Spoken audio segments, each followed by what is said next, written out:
negara ini bangkrut, rakyat-rakyatnya miskin. Kenapa? Karena belum punya income, sudah pinter boros-boros. Yang kedua, banyak orang miskin tetap miskin karena baru aktif income, sudah kebanyakan gaya. Menurut hukum fisika, hukum alam ciptaan Tuhan, gaya sebanding lurus dengan tekanan. Kalau hidup Anda kebanyakan tekanan, berarti kebanyakan gaya.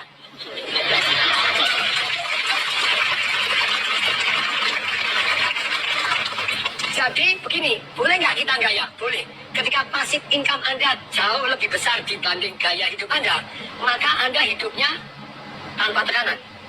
Semoga mulai hari ini kecerdasan keuangan juga diajarkan di sekolah. Salam dahsyat. Sampaikan pengalaman saya bergaul dengan banyak konglomerat begitu ya.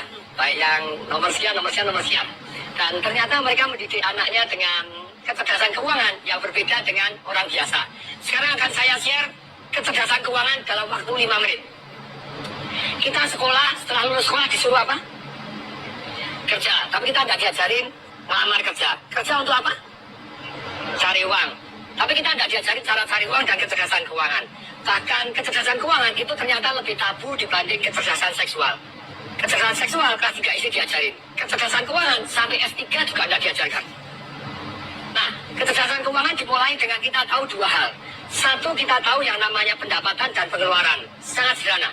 Income sama spending. Yang namanya pendapatan itu ada 3. Satu, active income. Yang kedua, passive income. Yang ketiga, portfolio income. Active income ada 3. Satu adalah kita sebagai karyawan, itu active income.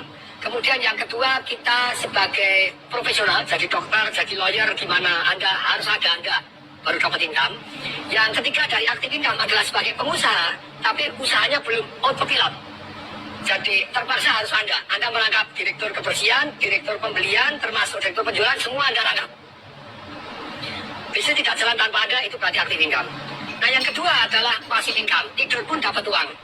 Ruko yang disewakan, properti yang disewakan, tanah dibagi hasil, sarang walet, yes, terus kemudian punya franchise yang luar biasa yang jalan tanpa kita, punya multi level yang jalan tanpa kita, agen asuransi yang agen-agennya sudah jalan tanpa kita, dan tentu saja passive income ini sangat penting. Tapi sayang sekali banyak orang tidak punya goal, punya passive income.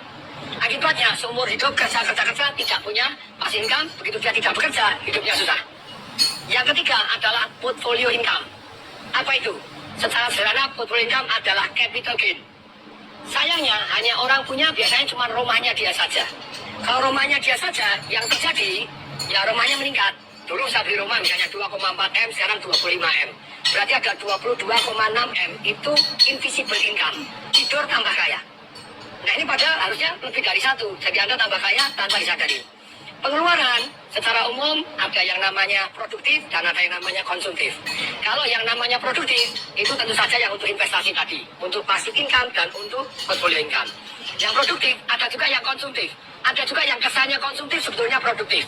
3 pengeluaran yang kesannya konsumtif tapi produktif. 1 yaitu pengeluaran untuk belajar. Yang kedua, pengeluaran untuk bergaul dengan orang-orang kaya untuk belajar. Bukan dunia jeleknya, Anda pelajari dunia positifnya. Yang ketiga, pengeluaran untuk amal. Kelihatannya konsumtif, tapi sebetulnya membawa berkat luar biasa untuk kita. Nah, pengeluaran ini juga, ini namanya ada 3 jenis nih. Kalau yang di luar 2 tadi, produktif konsumtif. Sekarang pengeluaran ada 3. 1 yang namanya langsung habis. Apa itu yang termasuk langsung habis? Saya ngajar anak-anak umur 12 sampai 21 tahun.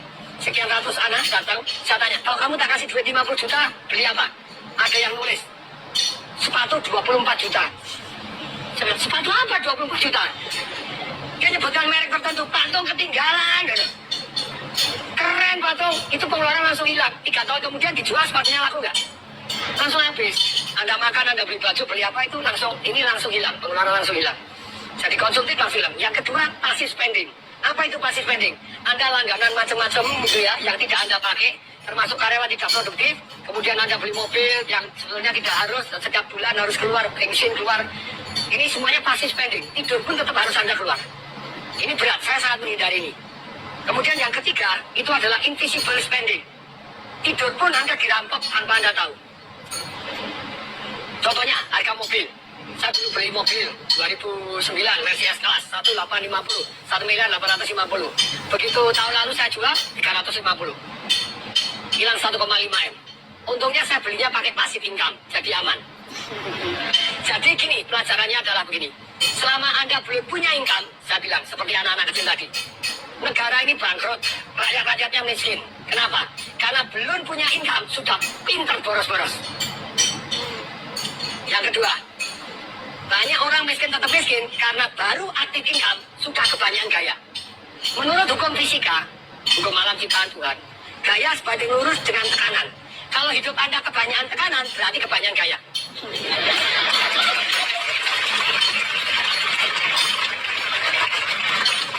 Jadi begini, boleh nggak kita gaya? Boleh. Ketika pasif income Anda jauh lebih besar dibanding gaya hidup Anda, maka Anda hidupnya tanpa tekanan. Semoga mulai hari ini kecerdasan keuangan juga diajarkan di sekolah. Salam dahsyat. Sampaikan pengalaman.